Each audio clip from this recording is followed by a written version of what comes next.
Bonjour tout le monde, en espérant que vous allez bien. Je réponds à l'identité de Lamine Farid Toukoula. Je suis infirmier diplômé d'État libéral, étudiant en master en analyse et réanimation à l'Institut national de formation en sciences de la santé, promoteur du cabinet Espoir SRL. Je vous rappelle, cabinet Espoir SRL, c'est une entreprise créée pour faire la promotion de la science infirmière à travers les formations continues, pour faire la promotion de la science infirmière à travers les soins. Cabinet Espoir SRL est là pour orienter les patients. Cabinet Espoir SRL est là pour faire des consultations infirmières. Cabinet Espoir SRL est là pour vous donner des conseils en santé.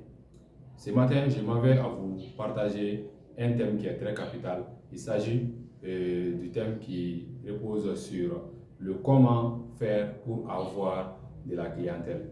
Je sais que vous êtes infirmier diplômé libéral depuis un moment donné. Vous êtes peut-être ou pas inscrit à l'ordre des infirmiers. C'est l'occasion aussi pour vous rappeler l'inscription à l'ordre des infirmières et infirmiers du Mali. Et je sais que vous avez de la peine à avoir votre clientèle. Vous avez de la peine à vous imposer dans un milieu professionnel aussi vaste que la science infirmière. Je vais vous donner une astuce qui vous permettra en réalité de mieux maîtriser le terrain et puis d'avoir aussi votre première clientèle. Je m'en vais à vous expliquer quoi et la différence que vous devrez créer en tant qu'infirmier d'État pour que les gens puissent venir en consultation chez vous. Vous savez, il n'est pas du tout facile d'être travailleur libéral et j'ai l'habitude d'attendre d'un notaire que faire la même action chaque jour, on ne doit pas vraiment espérer à un résultat meilleur. Pour cela, un infirmier aussi doit procéder au même système.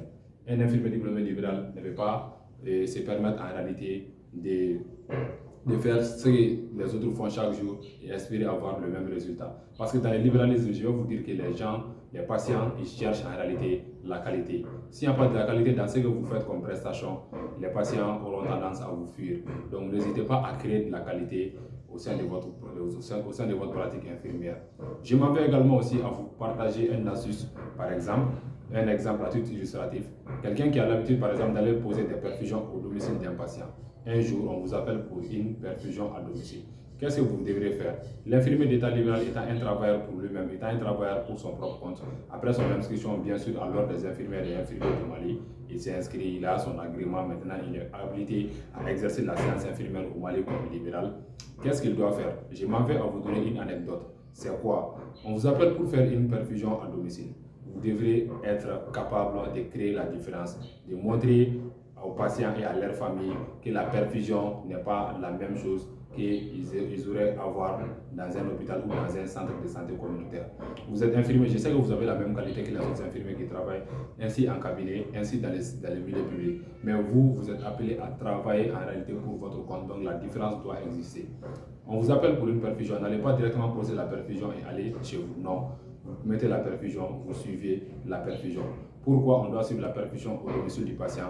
Parce que comme j'ai l'habitude de vous dire, il n'y a pas de soins vraiment sans complications. Il n'y a pas de soins, il n'y a pas d'administration des produits sans effet secondaire. Vous, par exemple, étant infirmier diplômé libéral, vous êtes venu faire un soin au domicile d'un patient. Donc déjà, vous avez laissé le patient à son propre sort. Vous êtes allé chez vous et après, les complications liées à la perfusion commencent à venir. Qui est mieux géré en famille là-bas pour gérer ces cas de complications si ce n'est pas vous, infirmier? Donc pour cela, restez aux côtés de vos malades lors de la prise en charge vraiment de leur affection, lors des administrations de sérums, des perfusions, etc. Pourquoi je m'en vais à vous dire ça?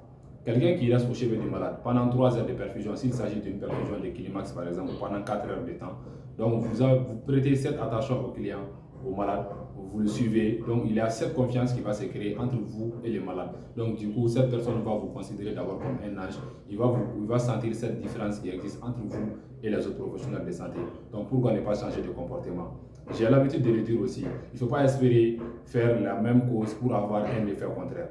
Si vous voulez avoir un effet contraire, il faut changer aussi la cause. Ça, c'est la relation cause à effet. Donc je vous invite à aimer, à partager ces vidéos-là dans le but de sensibiliser davantage d'autres infirmiers, dans le but de sensibiliser davantage la population malienne à connaître le rôle propre de l'infirmier. Nous nous sommes engagés, puisque nous sommes infirmiers, nous nous sommes engagés à porter cette profession en main et j'en suis persuadé que nous allons atteindre l'objectif ensemble. Je m'avais également à vous inviter à notre formation continue que nous allons organiser bientôt en mois d'août.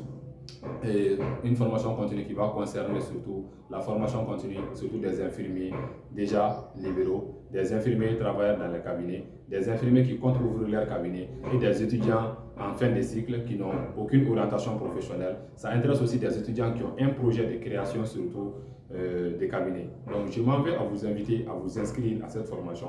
Et la formation, la place de la formation est limitée. Cette année, c'est la première édition. Nous nous sommes donné un objectif de former 50 infirmiers pendant une période de 15 jours pour leur permettre d'être autonomes, leur permettre d'être efficaces, leur permettre de mieux maîtriser les règles, les textes de la profession infirmière. Je suis déjà persuadé que vous, infirmiers passionnés de la science infirmière, cette formation, vous n'allez pas les manquer. Nous allons le faire ensemble. On se donne rendez-vous pour la vidéo prochaine et je vous remercie toujours de m'avoir écouté.